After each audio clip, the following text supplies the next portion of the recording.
We're on. Hello and welcome to your midweek helping of Scotland Rugby News podcast with me, your host, Bruce Aitchison from Happiness Egg Shaped, and the man from Scotland Rugby News, Gavin Harper. Good evening, sir. How are you? Very well, thanks. How are you? I'm very well, thank you. I am high speed tonight. High speed, more so than normal? More so than normal. The connection is lightning fast, so hopefully all is going to be good. We've got loads to talk about Women's World Cup, but first a quick word from our sponsor. Scotland Rugby News is brought to you by S1 Jobs. If it's time to hand in your transfer request, then head over to s1jobs.com and upload your CV. After this, there are thousands of jobs across Scotland and you can find the one for you at S1 Jobs, so start your search now. So, Let's go straight to Scotland. Now, we chewed the fat a lot about this last week and we spoke about selection. We got number 9 wrong, or I certainly did, because I thought Katie would start and Brian went with Leah Brebner-Holden. And I've always liked her because I think she's so quick, but I thought they'd stick. 6 on the bet, like loads to think of in that selection. But he said, and I thought it was a brilliant comment, it's the strongest team he's ever picked. Which is interesting because, again, last week we talked about, the Christine Belial and Louise McMillan situation. They maybe 12 months ago would have been in the mix. No Meryl Smith. So, she's obviously injured. Holly Cunningham, I thought she would be a big miss. But look, like we said this just before we came on, I think in our predictions, we both picked Scotland. That was probably a bit more heart than head. I find me anybody that found a result coming like that. I think having watched the game again, like that probably is the most complete. No, it's not. It definitely is the most complete performance I've ever seen from a Scotland women's team.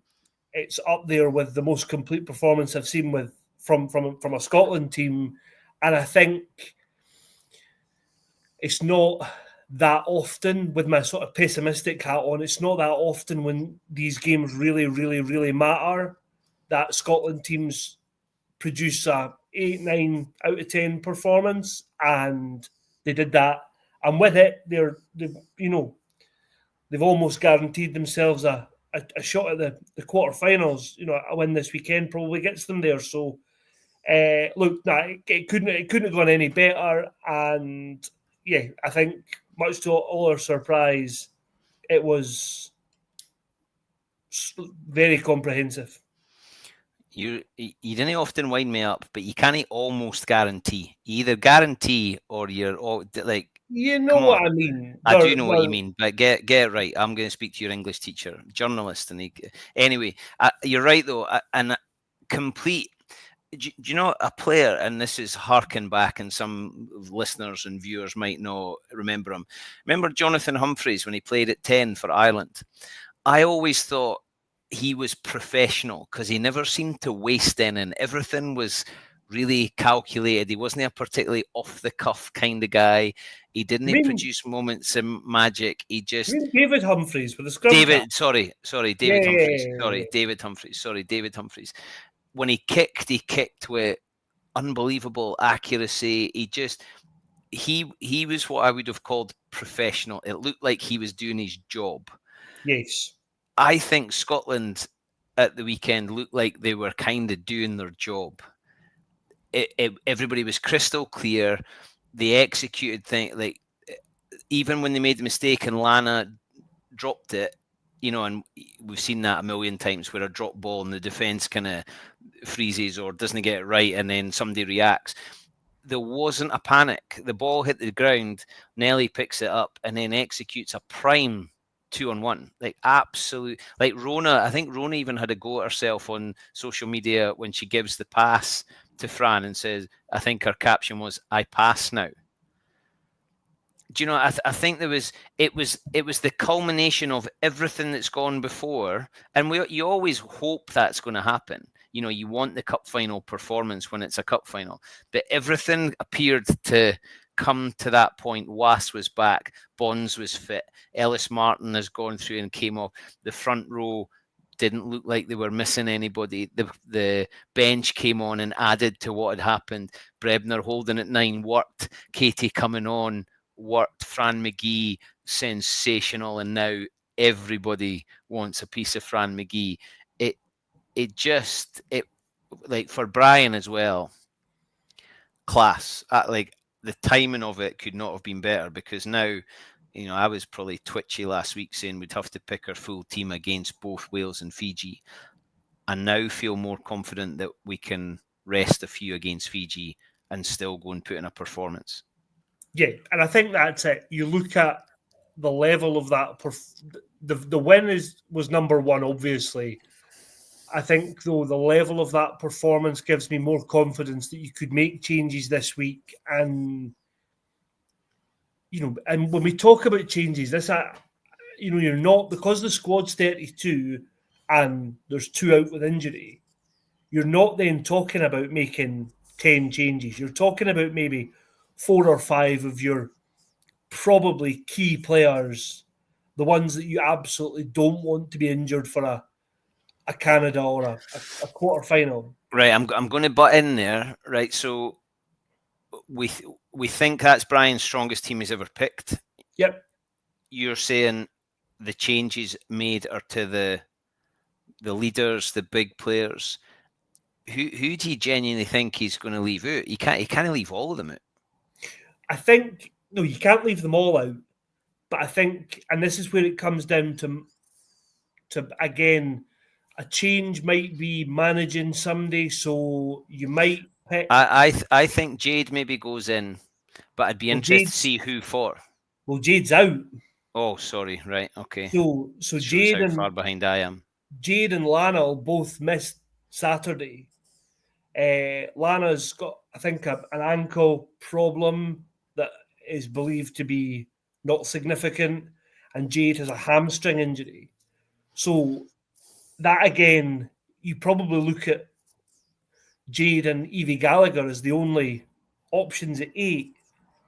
But I wonder if that means Rachel Malcolm, because Evie's so important, and not like, of course, Rachel Malcolm's important, but if you build a lead at half time, for example, on the weekend, you could be saying, right, let's get Rachel Malcolm 40 minutes and then get her off. If you need her to play longer, you've obviously then got a week before you play Canada. But I think it then gives you that option. I don't think you want Evie Gallagher, Rachel Malcolm, Rachel McLaughlin all playing. So then, you know, there's a dynamic. Alex Stewart can definitely get a start. Like I think that's and against Fiji, what an opportunity for her to go and be destructive and make tackles. And you know, Fiji. You know, I was watching the highlights of the Fiji game with my wife, and I said, I love how the Fijian culture is so strong. The women are running and offloading and backing up, and the try they scored was just stereotypical Fiji. And then because she's very wise, she said, well, no wonder, that's what they've seen, that's what they've grown up with, that's what the conditions give them, and so that's what they do, so you shouldn't be surprised. So having somebody like Alex Stewart who can be really destructive, make tackles, get over ball, try and slow things down, be an absolute nuisance, and it gives maybe Rachel the chance to play 40 each, or Evie and Rachel to play 40 each, because Alex Stewart can go 80 knowing that she'll probably be on the bench next week. I also think there's an element, you know, there's bits of, in fact, I'll bring up this comment, don't make more than 3 or 4 changes, put the game away early, then make subs. That, I think, is how Brian will approach it. I can't see. So you look at. I give Fran McGee a rest and put Kareen on. Yes, I probably agree with that. I think the temptation is then to say, well, actually, you know, you can get carried away with these things and say, well, Chloe Rowley is so important, so does she get a rest? And then you want Lisa Thompson and Emma Orr to be fresh for Canada, so do they get a rest? And Beth Blacklock, I thought, was very good off the bench. Yeah, she's good. And I think she's one. So if you look at the bench, I think Katie Mattinson could start, more to manage minutes. I think Beth Blacklock could well start.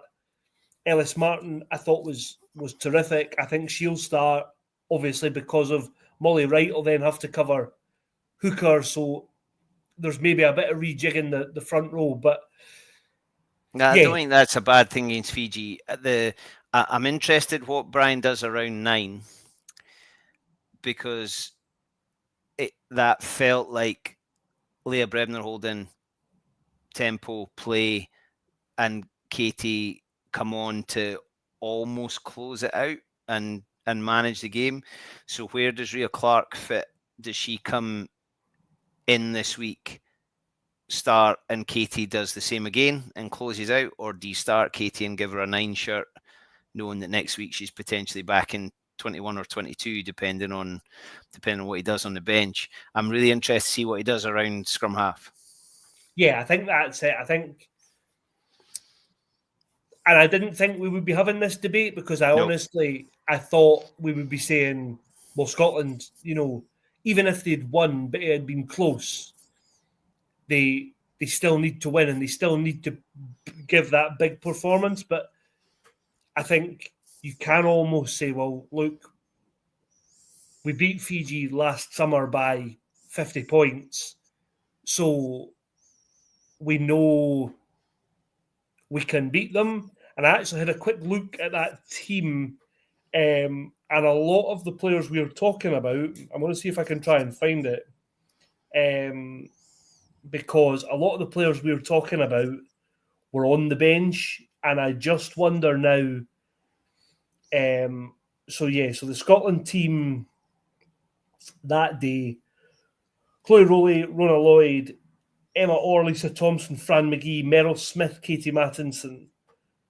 So I think that maybe, to me, that's the indication I would start Katie, and then you've got one of the other 9s coming off the bench. Anne Young, who I think might be involved. Lana is obviously injured. Eliane Clark, Louise McMillan, Sarah Bonner. I think Bonner should play again. Yeah, I think she's missed. Yeah, I think so. I think she's missed a lot of rugby. And then Rachel, and Jade. So you look at the bench was really strong. Helen Nelson, Ellis Martin, Christine Belial, Evie Gallagher. So I think there's options for Brian, and the good thing now is that he's got that chance to maybe tweak the squad a wee bit, and also it's an opportunity for the players that didn't play. Like, this is a bit of a tangent, but I was listening to a thing about West Ham Football Club, and given their poor results, somebody said, well, the best position to be is to be a not selected player. Well, conversely, the worst place to be if you're in the Scotland squad is not in that 23 from the weekend. So if they do get a chance, the players that weren't involved, they'll be absolutely desperate to put in another big performance and kind of take them one step closer to the knockouts. It kind of felt like at times Brian has played the front rows as front rows, so all 3 change at the same time and go on as a set. So with Lana not being available and Ellis coming on, does that mean you start all 3? And then you look at Molly going on with probably your first choice 1 and 3 during the game. But that feels like a lot, because if we're then saying you're going to change Was maybe, and I'd be interested to see what happens there if Was and Bond start, and then I don't know whether it be Eva or Adele comes in to play, but then you've got the mixture in the back row. Does Eva become maybe a 6? Well, this is the thing. So I think you've got the mixture of, like, one of Eva or Becky Boyd could play in the back row, and then one could potentially be a bit of a hybrid second row, back row cover on the bench alongside a Rachel McLaughlin or somebody like that. So I think the one thing I really liked when Brian picked this squad is there's a lot of flexibility about it. There's a lot Well, of players. if this was 4 years ago, there was none. Like, we knew who was going to play. Now, because as we're talking, I'm thinking, well, we've not even mentioned Evie Wills Yeah, in the exactly. centres. But do you because now we're pretty much changing the whole team. Like, you give Tomo and Emma or Cotton Wool, and you put in Blacklock and Wills. We've never seen it before. That's maybe quite a big jump. Does Hannah Walker come in? What Does Hannah Ramsey then start? What do you do about Hannah that? Ramsey? Sorry, does Hannah Ramsey and at 15 it kind of feels like Chloe is the 15. I think particularly with Lucia Scott's injury, the Lucia's not options. there, Meryl's not there, so we don't really, and our wingers are kind of wingers. Yes, so I think the options there are limited. Again, Hannah Walker could start on the wing. Hannah Ramsey could be an option at 10 or potentially at 15. So I'm not sure what the blend of Brian's squad will be. I think he has to get it right, though, because he has to have enough experience and enough quality and enough match sharpness in that team that they can get the job done and get it done, and it's all pretty comfortable, as it was at Hive last September. And that's that you could make wholesale changes and win by a point, and you're still going through the quarterfinals, but it makes it so different. Like, after those 2 warm-up games, we were questioning all kinds of stuff, and I don't think anybody was calmer, it seems, than Brian, because I found out what I needed to find out. We're battle hardened a little bit more, and that's what I mean about that Wales performance. Everything appeared to come straight into that performance.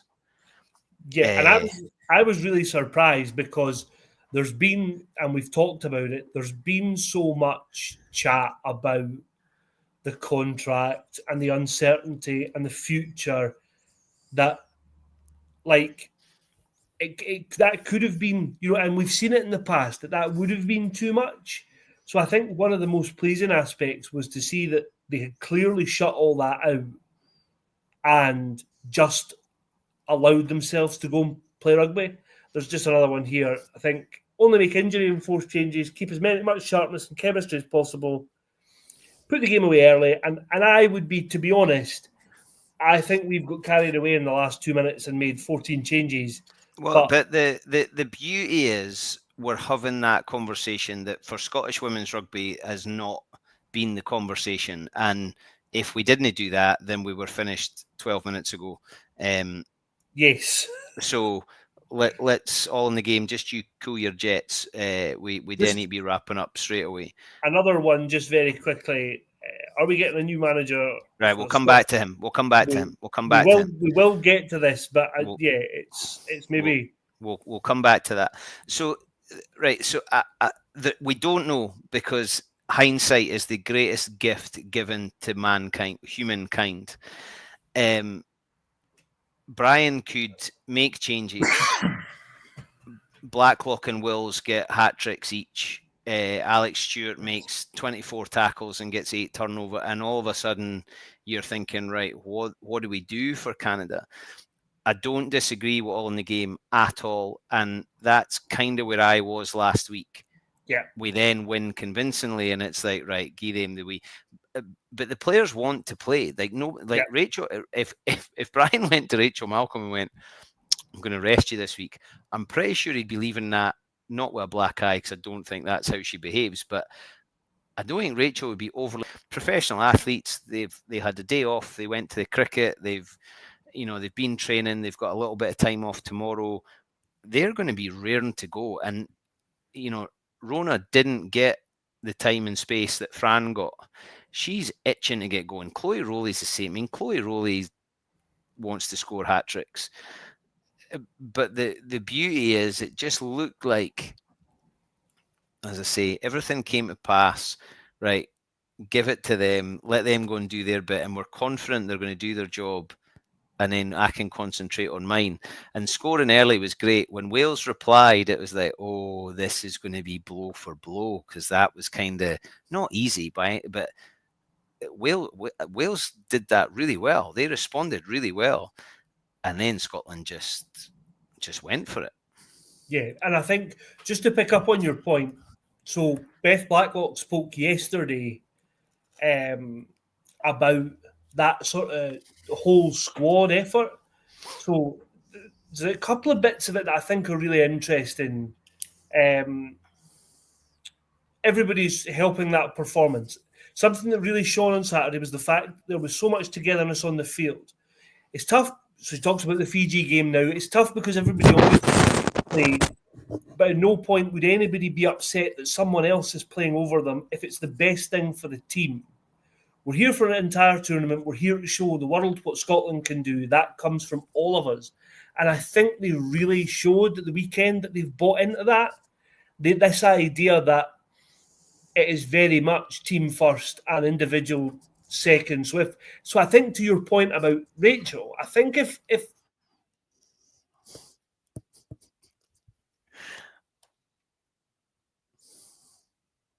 along with that. Yeah, okay. I'm not sure. I'm still not sure. Yeah, and I totally accept that a professional because Katie Mattinson wasn't happy, right? And coaches, a lot of coaches have been there when you've told the person who's not starting, oh, but here's your role. All they've heard is, but I'm not starting. Like nobody wants. Well, this is not true, but you get what I hope you get what I mean. Nobody wants number 22. Totally. Like I want number 9. Like that's I want to start. I want to like. Why am I not your number 9? That's really what's in your head. It's not. Yeah. Oh yeah, I'm your closer. Yeah, no bother. You know, you're not the closing pitcher getting paid 180 million for the next 10-year contract with the New York Yankees. Like it. I don't know. I can't make up my mind. I think there will be some players are given. I don't know if they're stood down to the bench or if they're stood down not to play, but they must be itching. The appetite to play must be massive after beating Wales. The thought of beating Fiji, because like let's throw this into the mix, which we've not discussed. There's a selection coming up for Canada. And why now Bruce is getting really carried away. Why can we not go and beat the team placed second in the world? And I think, yeah, and I'm going to bring us back down to sort of reality and say you always do that. Scotland are a good team.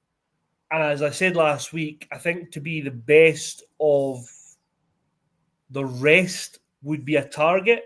Mm-hmm. I think there are probably 4 teams who internally think they've got a chance of winning the World Cup. England are obviously red-hot favourites. New Zealand are defending champions. France have traditionally been very good, and I think Canada are probably the other one. And I think the way they put Fiji away shows what they're about. I think, look, I'd love nothing more than there to be a crazy result and Scotland end up, and then you can get really carried away. Scotland end up winning the pool, and before you know it, they don't play England in a quarter-final, and actually they've got Australia, and and then it all spirals from there. But so you've brought me back down to earth by saying we're going to win the World Cup. I love that.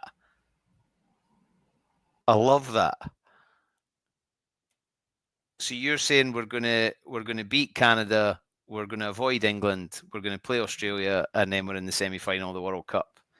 That is the way to bring me back down to earth. I love it. So I think that's not going to happen. I think what is going to happen is Scotland will lose to Canada, beat Fiji with a bonus point, and it'll all be pretty comfortable. They'll go to the quarterfinals. They'll play England, who are the best team in the world by a country mile, and I think that'll be all she wrote for Scotland. But I think as we said last week, to quantify the tournament as a success would have been to get out of the pool. I think they've taken the first step in doing that, and in a style that certainly neither you or I expected them to. And yeah, it was very, very impressive. And I'm gutted for Brian, because you would love to think this is not the end of something. It's a marker, and the Lions coming around in 2 seasons' time means that some players who were maybe thinking, actually, after the World Cup is probably the right time for me to go, they're going, hang on, in 2 years' time I could be a Lion. Like, that's only going to make me train harder and faster, and become a much better player in 2 years' time. So I'm sad that this thing Brian's built to this point that gave us what we got on Saturday, which I'm not even thinking. I don't even think the camp saw that coming. It as you said, like 8 was probably the poorest of the performances of the team. They were 8s and 9s across the board. Totally. And we used to talk about this with another coach of a rival club. You're looking at your best players always being 8s and 9s, and you're hoping that your 5 kind of weaker players can give you everything they've got, which is only ever going to be a 7. But if some of your better players drop, then you're in bother. Yeah. On Saturday there, like Leah Brebner Holden, I like her. I think she's got energy. I think she's. And sometimes when you've got energy and speed of pass, people then don't give you credit for having control. If you're a wee bit slower and can kick, then you don't get credit for when you can put tempo in the game. So America against England, the American 9 obviously can't kick. So that puts everybody under pressure. And there wasn't a lot of tempo in it either. So when America did do something, so Alona Mar had, I think, 2 really strong carries, England had heaps of time to get back and defend and in position, because it then took a long time to get the benefit of that. Whereas on Saturday, Brebner Holden was coming onto the ball, was able to clear it. Nelly was getting in position. The forwards were getting themselves in. Like, it was nice. Against Fiji, it'll possibly be a little bit rowdier because it might not be quite as clean cut. But then against Canada, they're going to have to play off slower ball. We might have to kick more. So it'll be interesting to see, does Brian go with Mattinson against Canada with that thought that we need more control. But I thought Brebner Holden played a really strong game. It's an interesting point you talk about, that the idea of getting 8s and 9s out of your best players. And I think when you look at that performance at the weekend, Fran McGee, obviously, but like Emma Orr, Evie Gallagher, both the second rows I thought were very, very good. But I think if you'd going into the tournament, I think if you'd said, okay, head-to-heads, would you take Ciara Bevan or Brebner Holden? It's one that you could definitely make a case for the Welsh player. Oh, she's class. And she is class. She is class. And she was miles away from Brebner Holden's level and then Katie Mattinson's level, because Scotland were so dominant up front. The speed of ball was outstanding, and everything just happened at such a pace that they basically had an armchair, and it was the same for the 10s. And I thought there looked like there was a bit more variety in the way they were trying to play. There was a bit more of, let's actually let Lisa Thompson play and not just go and take us over the gain line. There was a lot more shared responsibility for the carrying. I thought, like, I had you in my thoughts when I saw the tap move from I was so happy. Like, I mean, how good is that? I was so happy when I saw her move away from the ball, and I was like, oh. And then and for it to come off is even better. But I think even the deception of Jade is off that first carry, and she looks like she's going to carry second phase. And how many times have we seen somebody one off hit Jade Conkle and expect, miracles? But to hit that wider pass and have Evie Gallagher, like it was a move that if the men's team run that and Jamie Ritchie goes under the posts, we'd be talking about it and we'd have analysed it to the nth degree. So I think to make reference to it here, I think is right, because I think that showed nuances where Scotland have got better but adapted, maybe is the right word to. And they'd obviously kept stuff up their sleeve as well, and that was clearly part of it. Yeah, and I was going to say, like, preparation is key. America on Friday night, I was there, I was in Sunderland, and when their 12 got carded, they had no clue what they were doing at the kickoff. It didn't look like they had rehearsed what happens if we've not got the kicker. And the next two restarts were horrendous, whereas Scotland looked like they were prepped and prepared. Fiji's going to be a completely different challenge in a great way that I'm really looking forward to it. The Canada game, like, it's so hard to tell, but they were ruthless, and they, talking about off-pitch stuff, I don't think anybody's dealing more than the Canadian women. Yes. It's and a lot of them are not playing in the PWR or in France, and I thought they were excellent. Again, preparation is key, and some of the chat is, this is a short window.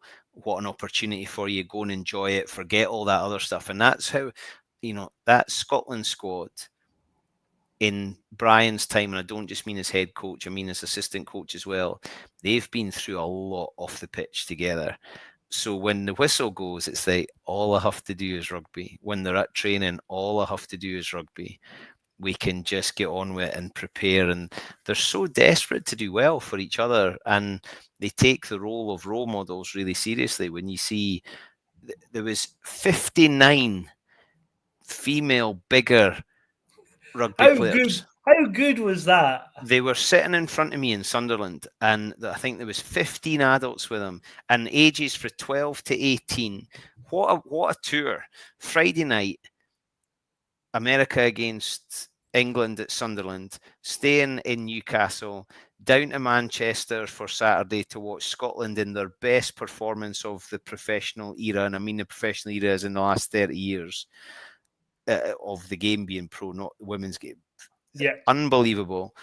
They then come back up the road on Sunday and play in a festival at Tynedale before Chipsenham.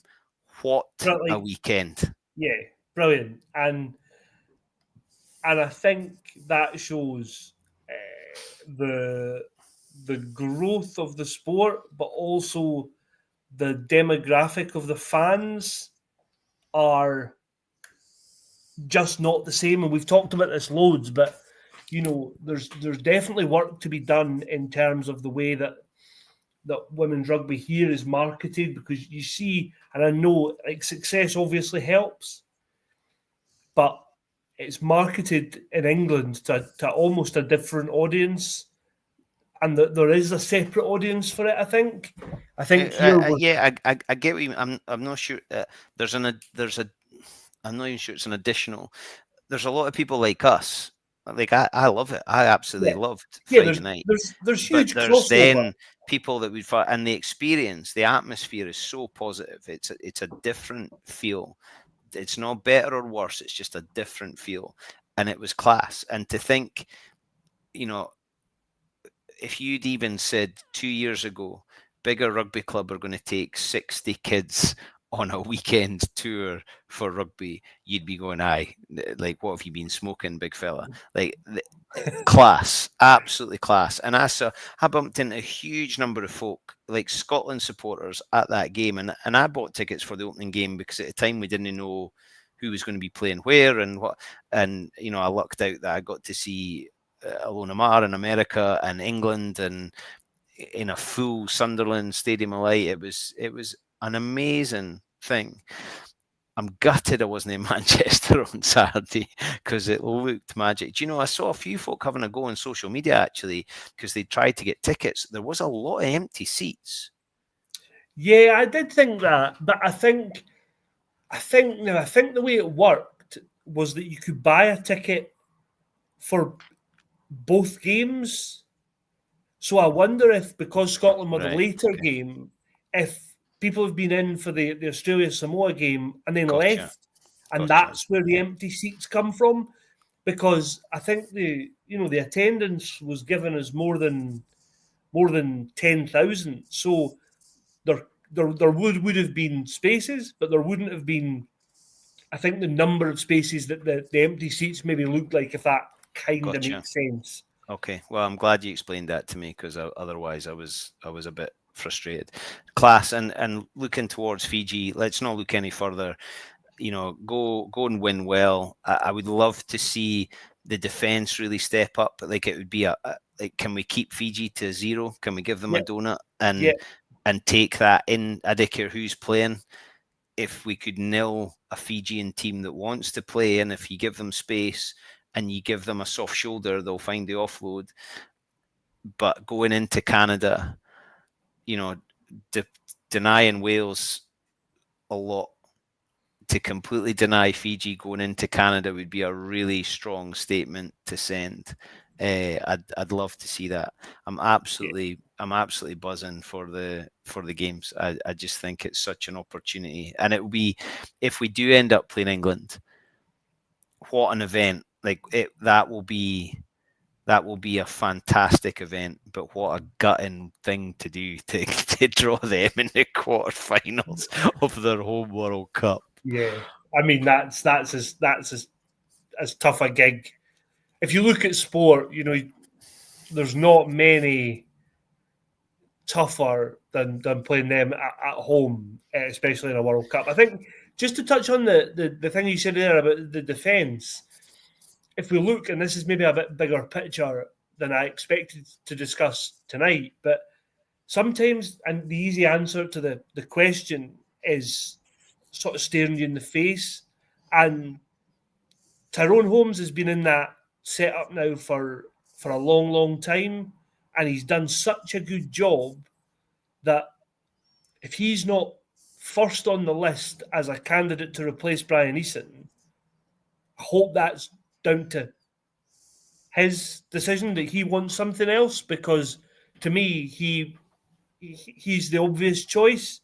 Yeah, I get what you mean. I don't disagree in any way, and I don't know Tyrone well. I think he'll want it. I've never spoken to him, so this is completely my opinion. I think he would want it. I just wonder if it's a new broom idea. Yeah, and I get that. No, I didn't. I don't, because there's nothing to suggest what is going on now should change at all. I also wonder, there's not many female head coaches. Now, I don't know if what Louise Dalglish and Claire Cruikshank have done is enough.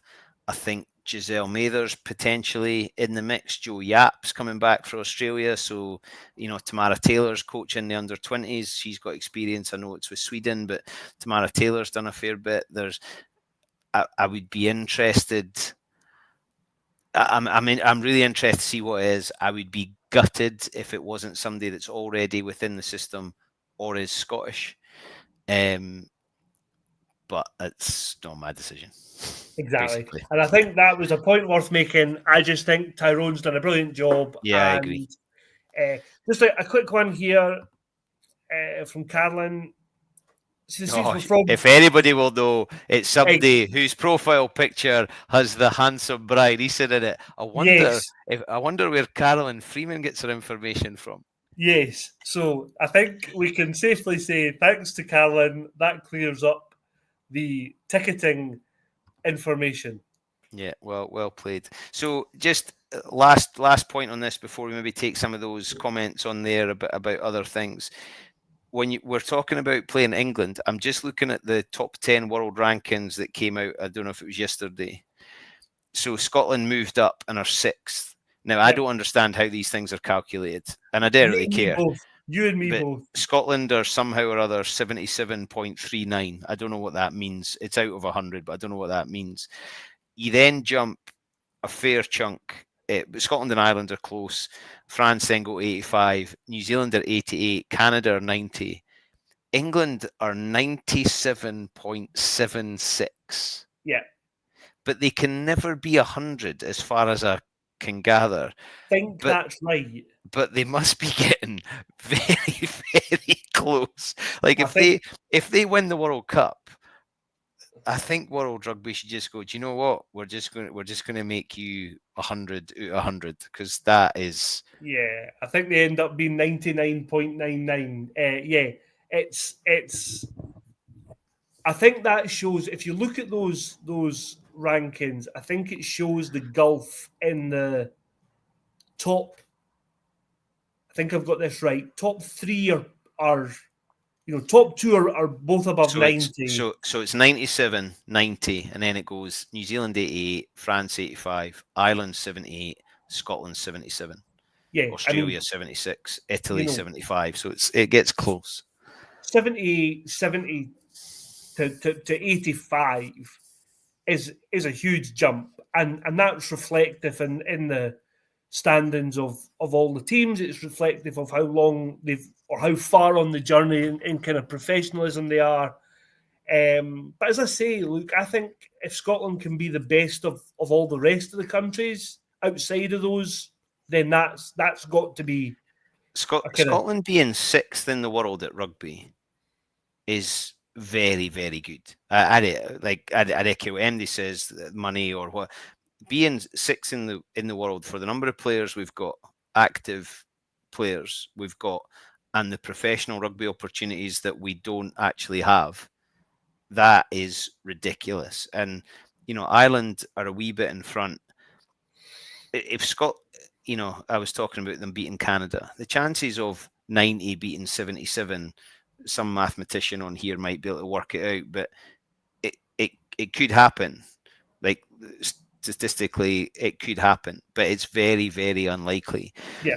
But for Scotland to get to a quarterfinal, so that that's decent, but also to finish the World Cup in sixth or seventh, because I don't know what can happen between now and then. If Australia beat America and then get a decent shot in quarterfinals, like Brian can walk away as he will anyway, head held high, shoulders back, chest out. That's a phenomenal job, from playing in front of 3 folk and 15 families at Forcebank or wherever it was. Broadwood. Broadwood, sorry, on a Friday night as the warm up to the under-20s, to nobody knowing who they were or what they were doing, to not winning a game for what felt like 100 years, no scoring tries. That is, and to be playing in the big bowl, like, how exciting! If England, I want England to win the World Cup, and that will make that game at Murrayfield. Imagine we got 60,000 folk. I mean, I think we'll yeah. Scottish Rugby's initial target was to get 18,000, which would be 3 times the biggest crowd that the women have played in front of in this country, as in Scotland. And then the sort of longer term goal for that game was to hit 30,000, which feels, I think England are bringing a lot. There'll be a lot of folk in the North England that are not going to Twickenham to watch, that are going, do you know what? Home game for us. It's 2 hours on a train. It's 3 hours in a car. Edinburgh's expensive, but because of the kick-off time, I can stay in Stow and I can get up on the day of the game. We can go to Haddington, like bigger rugby club. If they must be planning a girls' festival that weekend. Yeah, and these are all things, I think we've talked about this before as well. My worry is that you then end up with a stadium that feels like you're in Twickenham. Do you know what? For the first one, I don't think it matters. Yeah, I don't think it matters. Hibs are playing Hearts women at Tynecastle in, I think it's called the Edinburgh Cup. I'm no bored, I just want Hibs to win. But it's free tickets in an attempt to sell it, or not sell it, but to fill Tynecastle and create a record for women's game in this country. Scottish Rugby are not going to give the tickets away, and I know that. But what an opportunity! Like, for Christmas presents, buy your bairns and your family tickets to go and support Scotland. Because now buying a ticket for a Scotland-England men's game, like, you're remortgaging the house, you're selling the car, and you're eating your dinner off paper plates for a while. It just How much do you get? How much money have you raised through the sale of your crockery? I don't know where that came from. I got a little bit carried away. I just wanted to be massive. I want to be there to be able to say I was there when it was huge. I was at America, England on Friday night, so I was part of the biggest crowds in this country for a women's game of rugby. Now that's now going to get smashed out the water. I know that. But to be at Murrayfield for what would feel like not a watershed moment, I don't know, like monumental. And I know I'm Brian Eason's pal, and I'm gutted he's not the one that's getting to lead that, because even if that was his favourite, like, Bernie, take us to Murrayfield. You have absolutely deserved that. And he'll probably be there, and I don't know. I know some. Anyway, let's not get onto my personal. I'm just gutted, but let's get excited. And some of the I better not swear. Some of the drivel I've read on social media over the last week about women's rugby players, folk trolling and saying what they look at. I just can't. I've replied. I've responded to things. I had somebody calling me out for like. Just, if you didn't want to watch it, didn't watch it. But there's a lot of us that do. Without, and yes, I wholeheartedly agree with that sentiment. Without giving away where this information has come from, I'm reliably informed. What's Carolyn on now? Reliably informed that Brian Easton will be at the Murrayfield game, which is great news. We've talked about one Scotland coach. Should we talk about the other one? Yeah, I've never seen Gregor with a vodka and Red Bull. Maybe in the days of the 3 quarters in the grass market, he might have. It's harking back to the older audience. He definitely doesn't strike me like a Red Bull man. But no, he's more of a Horlicks kind of guy. Somebody's going to grass me up to him for that comment. Yeah. Do you know what that made me when I saw that headline, and then I looked at Gregor going to the Red Bulls? It feels, and I'm not against it, and I think Newcastle deserve to have a strong, thriving professional team. I think it's good for the English game, because let's face it, a lot of the clubs we're still worried about them. But it felt like the franchise model isn't far away. It feels like potentially money will just talk, but like it kind of did for Newcastle right at the very beginning when Rob Andrew went in and got his Galacticos. To go and take Gregor out of a contract would be a huge statement that would send ripples through world rugby, I think. So I think if that was the case, yes, I agree. I think the Telegraph report, which is where all this has come from initially, which said, for people that haven't read it, that said Gregor was among those being considered for the director of rugby job at Newcastle Red Bulls, formerly Newcastle Falcons, obviously just been acquired by Red Bull. I think, and this was for 26-27, so Steve Diamond, who had a spell at Edinburgh a couple of years ago, will stay on for the coming season, and the idea would be that the new guy would take over next summer. I think that would then mean Gregor was out of contract, and he would see out the Six Nations and then part ways.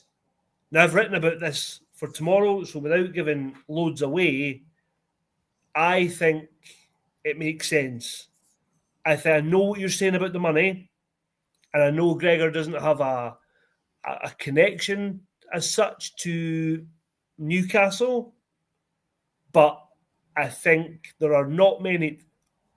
Red Bull, the new Newcastle regime, will have money to spend on a statement director of rugby / head coach.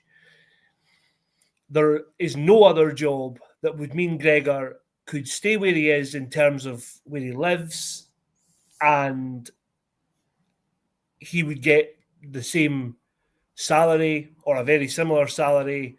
He would get a top level coaching job, and he would get a squad that's been heavily invested in.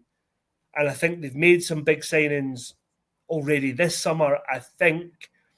And I think this will be the way that the Newcastle Football Club have operated, in that when they were taken over by the Saudis a few years ago, they kind of drip fed the investment. That's the way I see this going. And there's obviously salary caps and all that kind of stuff to adhere to for the Red Bulls as well. So I know there'll probably be a part of Gregor that wants a go at the next World Cup. But I just think that tournament is always... People say, well, the tournament went to 24 teams, so Scotland got out the pool. I think Gregor's legacy with Scotland will be defined by what he's done to this point. And I don't think staying to the 27 World Cup will necessarily change people's minds between whether he's been a success or failure, or whether people like him or don't. And I think that's not to say that Gregor has been a bad coach. I don't think that for a minute. But it feels like the tide has maybe turned, certainly from public opinion. You know, I was surprised reading through the comments when we posted the story the other day.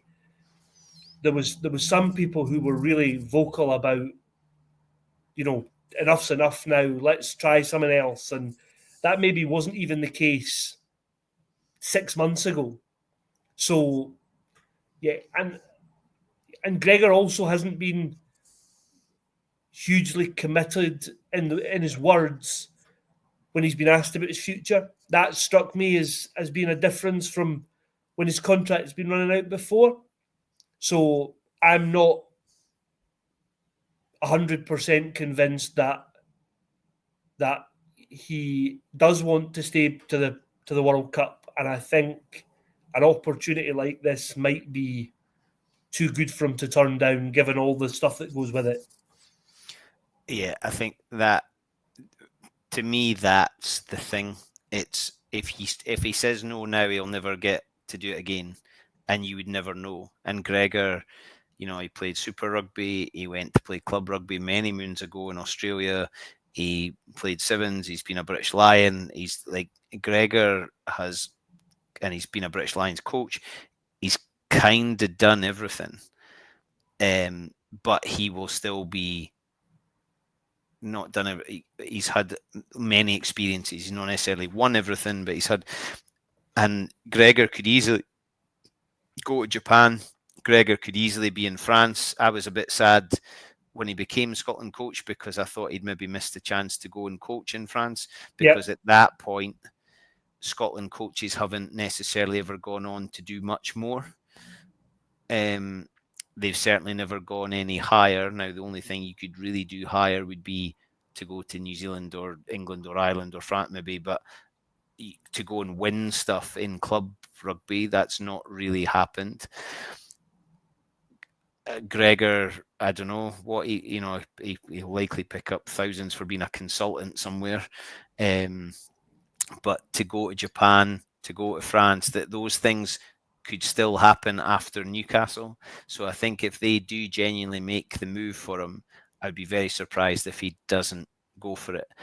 But they will also be able to almost go for anybody they want, because I would imagine they'll be able to trump almost anybody's salary.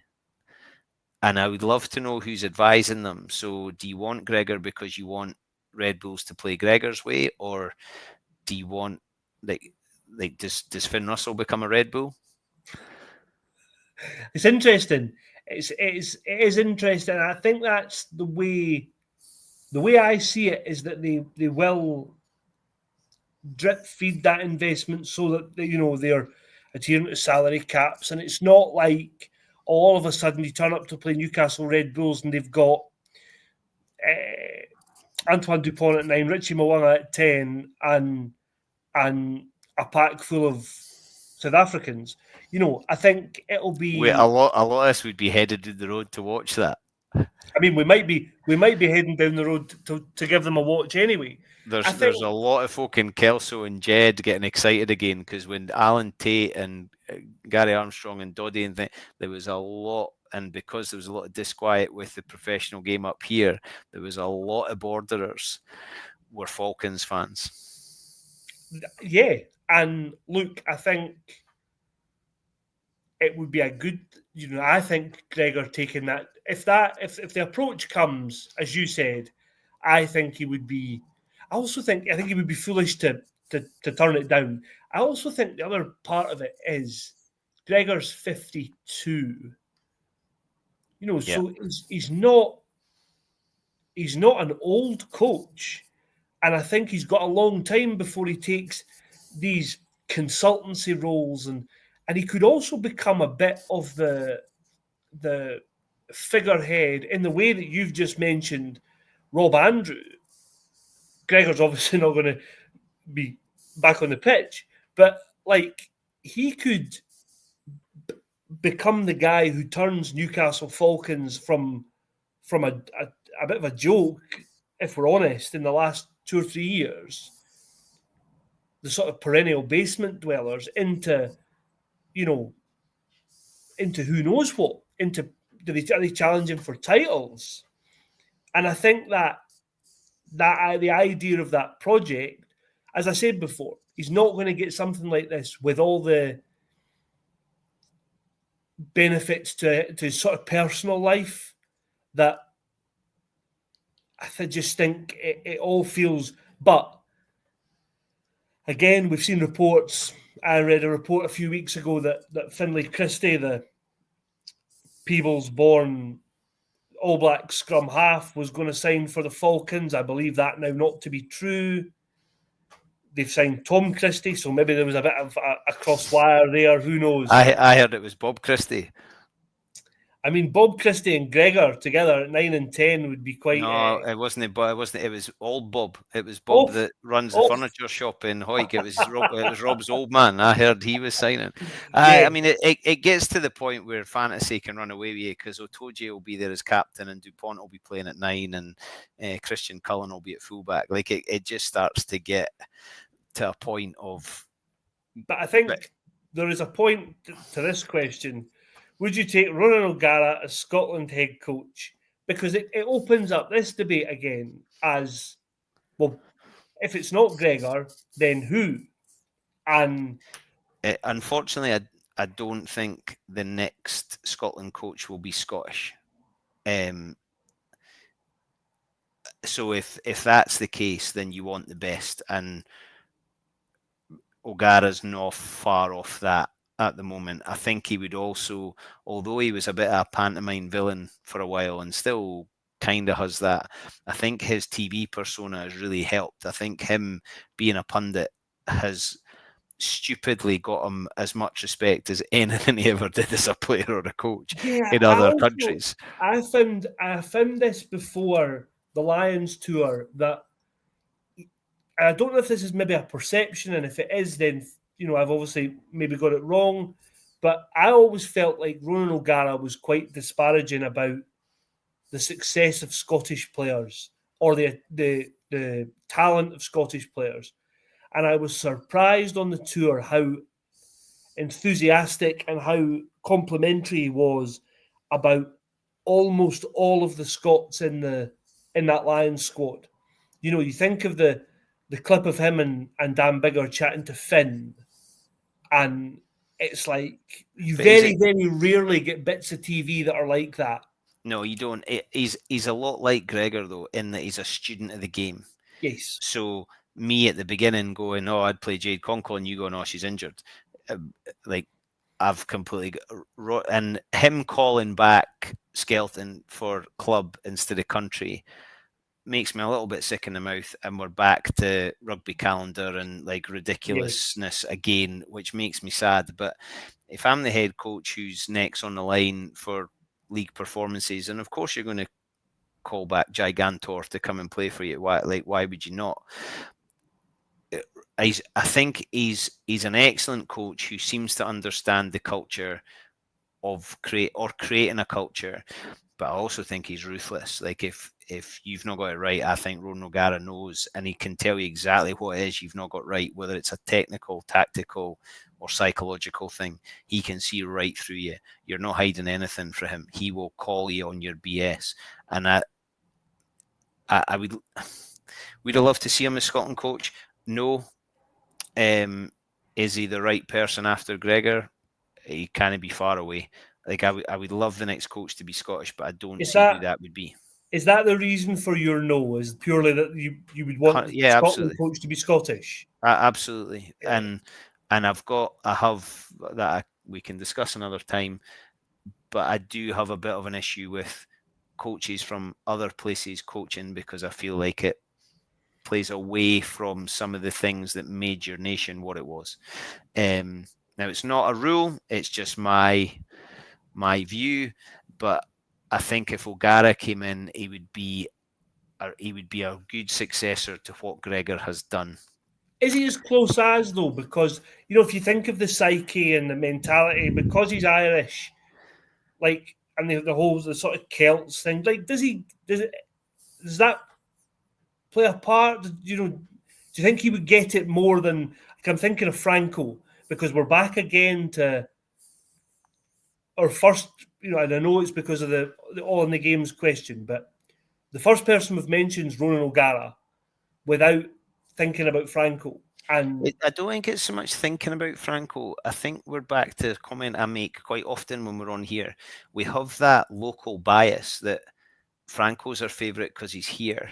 And I don't know enough, but what he's done at Glasgow was freakish. It was unreal what happened in a really short space of time.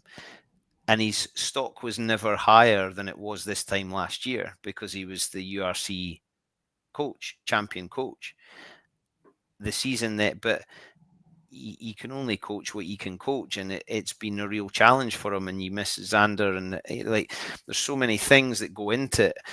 Franco, like he's done an unbelievable job at Glasgow. Is doing an unbelievable job at Glasgow enough to become the Scotland coach? It maybe was for Gregor. But then I saw the flip side of that is I saw somebody on our Facebook commenting saying, we want rid of the guy who was Glasgow coach, did well one season and became Scotland coach. We now want rid of him to replace him with a guy who's won the league with Glasgow and didn't back. It's not like they're serial winners, is the point, I think. It's tough to be serial winners, though, when, like, you know, and I'm sick of hearing the golden generation, as I've said on here many times. Scotland have got better. Gregor has been a big part in Scotland getting better over the last however number of years. It's just been unfortunate that France have become less French. Yes. Or, sorry, they've kept what's good about France, and then they've added things like Sean Edwards and defence and a bit of discipline. They've also had the chosen one, Dupont, arrives and plays for them. Ireland have gone, bearing the fruit of what we think Nucifora played a big part in building, and that seems to be sustainable. Is that a model we can replicate here? No chance. Is it something people are talking about with the schools around Leinster? Yes. I'm not sure politically it can happen here. England can't be rubbish for that much longer. And I think next year they're going to be really, really strong. I'm really worried. Folk going, oh, Scotland have benefited out the back of the Lions. So have England. And Italy keep getting better. Wales at the moment look like they're still sinking. So yes, we've got better, but so's everybody else. Franco won the league with the South African teams in it, doing it the hard way, winning away from home. No one should ever take that away. I still think Franco not exceeded expectations this year, but Franco did very well with what happened this year. Just because he's not a serial winner, it doesn't mean he's not a good coach. I think there needs to be a lot of perspective taken into what a coach up here is having to deal with. Totally, and it's an interesting. I think it's definitely going to rumble on. I think the one thing I would say about this is, for me, this has to be sorted before the autumn, because I suppose if we've talked a lot about the women's situation and the contracts and all that distraction, I think these autumn games are actually going to end up being really important for Scotland in terms of the World Cup draw. So then, and I mean, look at that, Argentina and the All Blacks. And I'll say this, and I've said this before today elsewhere, I think it would be the most typically Gregor Townsend Scotland if the decision is made and it's announced before that he's leaving at the end of his contract and Scotland beat the All Blacks. Do you know what? I think I would take that, because I think my contract would be up and I would probably just finish and go and get a season ticket Easter Road if Scotland beat the All Blacks. I honestly, and I people, I look at that Argentina team and think, like, if you talk about, you've just talked about all the Six Nations countries, but they just keep getting better and better and better. And how good is Contapone? Like, yeah, I'm resting players. Why are you resting them? Because they're tired, and we talk about resting players, and then we didn't actually rest them, so I'm giving them games off. Yeah, and then they beat the All Blacks. I read a thing today. Pablo Matera is the only player to have played in all four of those, and you look at Albornoz at 10 come from nowhere, and I thought they were class. I think the All Blacks look like they've lost a wee bit of the aura that they had, around the 2011, 2015 team. It's not the same now. But I think, but South Africa have never been better. Argentina have never been better. Australia are coming back. France have never been better. That's what I mean. I think everybody's getting better. And I saw a post. Somebody had suggested that Scotland were on the up ahead of the World Cup, and I'm not sure where they've got that from, because I don't mean that disrespectfully, but the results would suggest otherwise. Individual players might be on the up. As a collective, I think Scotland have plateaued, and I think that's maybe why the opinion of a lot of fans now, particularly, is it may be time for a change. I'm tired.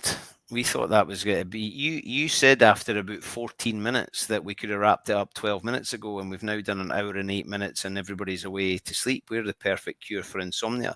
Big fella, great to see you. You too, as always. Scotland to beat Fiji, and then we'll start talking about beating Canada and winning the World Cup next week. Sounds good to me. Nice. We'll finish well. Last word from our sponsor. Scotland Rugby News has been brought to you by S1 Jobs. It's now time, if you're ready, to hand in your transfer request and head over to s1jobs.com and upload your CV right now. There are thousands of jobs in there across Scotland, and you can find the one for you at S1 Jobs. So now you can go and start your search. Meantime, enjoy your weekend, look after each other, and we'll see you next week.